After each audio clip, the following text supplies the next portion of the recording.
வணக்கம். நம்முடைய இந்த நம்பிக்கைகளில் பூதம், பேய் பற்றிய செய்திகளை நம்ம ரொம்ப பயத்தோடையும் ஆர்வத்தோடையும் படிப்போம், பார்ப்போம், கேட்போம். இருக்கா இல்லையா நமக்கே தெரியல. திருவள்ளுவர் ஒரு வார்த்தை சொல்கிறாரு, உலகத்தார் உண்டென்பது இல்லன்பான் வையத்து அலகையால் வைக்கப்படுங்கிறார். அலகைன்னா பேய்.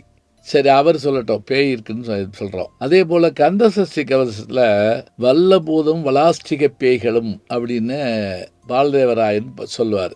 இப்போ ஐம்பூதங்கள் நம்ம சொல்கிற போது நிலம், நீர், நெருப்பு, காற்று, ஆகாயம் அப்படி சொல்கிற போது இதை பஞ்சபூதங்கள்னு சொல்கிறோம். ஆனால் பூதங்கள் காவல் பூதங்களாக இருப்பதை நம்ம கோயில்களில் பார்த்துருக்குறோம். சதுக்க பூதம் பற்றிய செய்தி சிலப்பதிகாரத்தில் ரொம்ப அழகாக சொல்லப்படுது.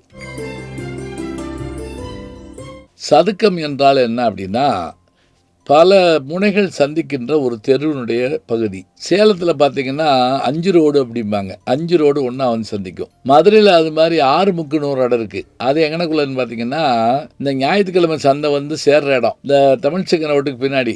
இப்போ இது மாதிரியான பல முனைகள் சந்திக்கிற இடத்துல அந்த காலத்தில் என்ன செய்வாங்கன்னா, இந்த மாதிரி சிலைகள் மற்றது வைப்பாங்க.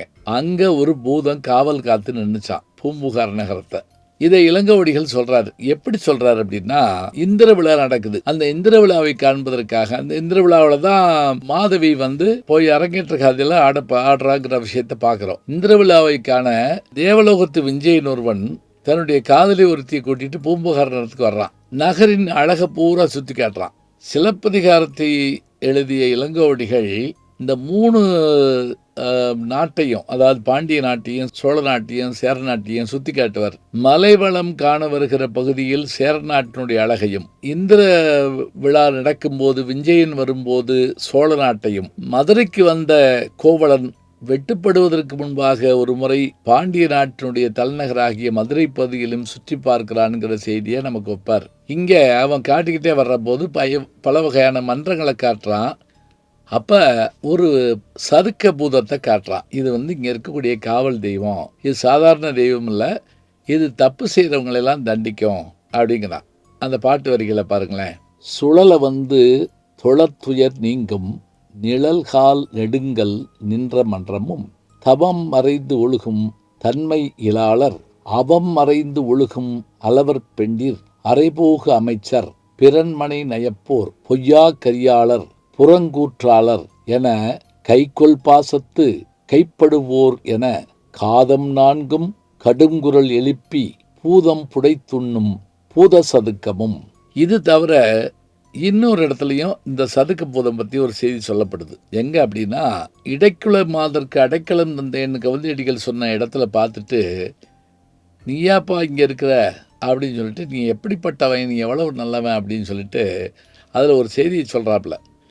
இந்த ஊரில் ஒரு கற்புக்கரசியை ஒரு கயவன் என்ன செஞ்சான் அப்படின்னா, அவள் மீது குற்றம் சொல்லி அவளுடைய கணவனுடைய மனதை கெடுத்தான். அவள் சென்று யாரிடத்தில் முறையிடுவது என்று யோசித்த போது காவல் காத்து நின்ற சதுக்க பூதம் அவனை கைகளில் பிடித்து அரைந்து உண்ணப்போகும்போது, கோவலா நீ போய் தடுத்து அவன் தவறே செய்திருந்தாலும் அவனுக்கு இவ்வளவு பெரிய தண்டனை வேண்டாம், ஒருவேளை உனக்கு பசியா இருந்தால் என்னை உண்டு கொள்ளேன் என்று அவன் சொல்ல, அதற்கு அந்த பூதம் பலமாக சிரித்துவிட்டு, நரகன் உயிர்க்கு நல்லுயிர் கூண்டு பரகதி இழக்கும் பண்பு ஈங்கில்லை ஒழிக நின் கருத்து என உயிர் முன் புடைப்ப அழிதரும் உள்ளத்து அவளுடன் போந்து அவள் சுற்றத்தோர்க்கும் தொடர்புகளை கேட்கும் பற்றிய கிளைஞரின் பசிப்பிணி அறுத்து பல்லாண்டு பிறந்த இல்லோர் செம்மல்.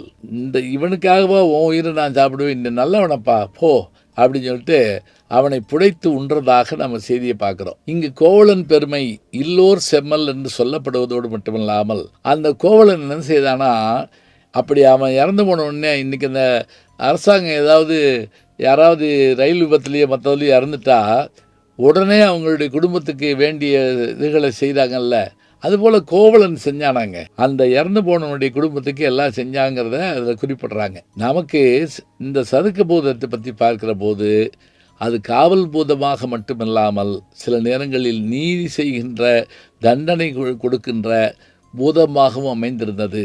இது எதுக்காக சொல்லப்படுத்துறீங்களா?